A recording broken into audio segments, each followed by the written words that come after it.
சமய சமுதாய நல்லிணக்க மாநாட்டில் நான் கலந்து கொள்வதற்கு மேலே ஏறிய போது என்னுடைய கண்கள் ஒரு நிமிடம் பணித்தன.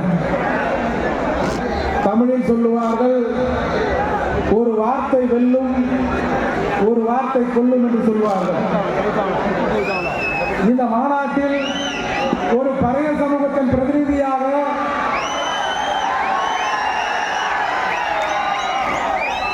ஒரு பறையற்போரின் தலைவராக நான் இந்த மாநாட்டில் பேசுகிறேன்.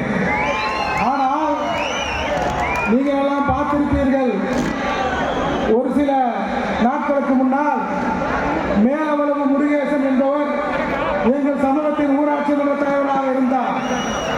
அவருடைய நினைவு நாளுக்கு நான் மதுரைக்கு அஞ்சலி செலுத்தப் போகிறேன். எங்கள் கட்சியில் இருக்கிற எங்கள் சமூகத்தின் அடையாளம் என்று ஒன்று சொல்கிற நபர் பறையன் என்று யாராவது சேரிக்குள் வந்தால் செருப்பால் அடித்து விரட்டுங்கள் அந்த நாய்களை என்று சொன்னார். ஒரு சொந்த சமூகத்தில் ஒருவன் வந்தால் அந்த நாயை செருப்பால் அடித்து விரட்டுங்கள், பறையன் என்ற பெயரிலே வருபவனை என்று சொன்ன இந்த சமூகத்தில் தான் பறைய சமூகத்திலே இருந்த அந்த ஊட்டியை அந்த சமூகத்தின் சார்பாக மேலே ஏற்றுங்கள் என்று சொன்ன மருத்துவர் ஐயா அவர்களுக்கும் அன்புடைய ஐயா அவர்களுக்கும்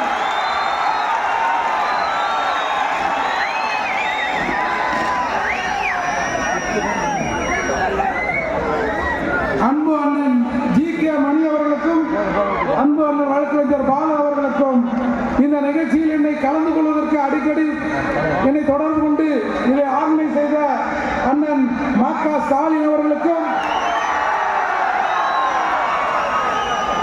மாவீரன் குரு அவர்களை மனதிலே நினைத்து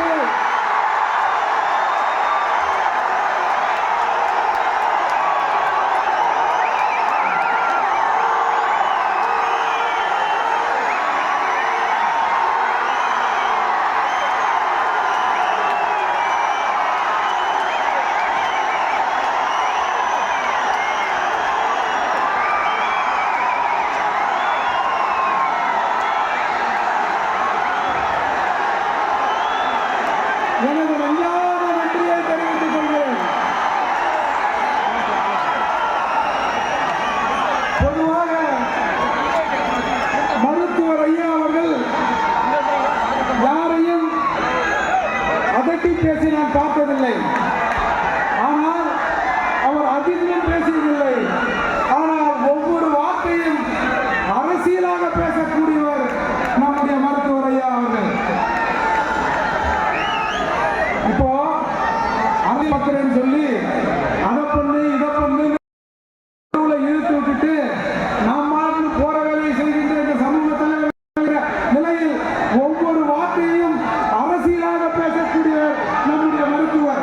நீங்க அண்மையை பார்த்திருக்கலாம், யார்கிட்ட போய் அந்த 10.5% கேட்பது வெட்கம் வெட்கம் வெட்கம். இந்த 3 வார்த்தையை சொன்னார். அந்த 3 வார்த்தைக்கும் அந்த 3 முறை சொல்லியிருக்கும் 3000 மக்கள் இந்த சமூகத்தில் நாம் சொல்லலாம். வெட்கம்னா நான் தமிழன், நான் யார்கிட்ட எனக்கு 10.5% கேட்குறது. இன்னொன்னு, நான் பெரும்பான்மை, நான் தமிழ்நாட்டில் பெரும்பான்மை சமூகமாக இருக்கிறேன்னா எண்ணிக்கையில் சிறுபான்மையாக இருக்கிற உன்னிடம் வந்து நான் 10.5% கேட்கணுமா? வெட்கமா இருக்கு.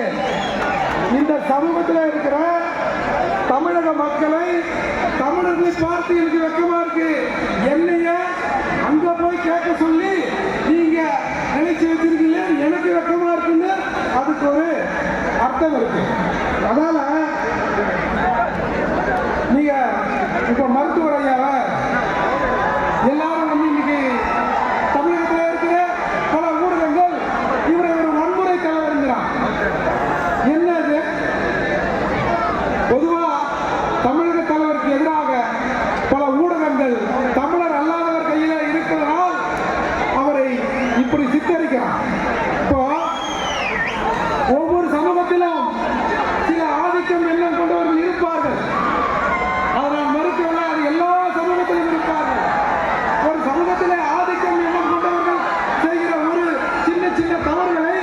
ஒட்டு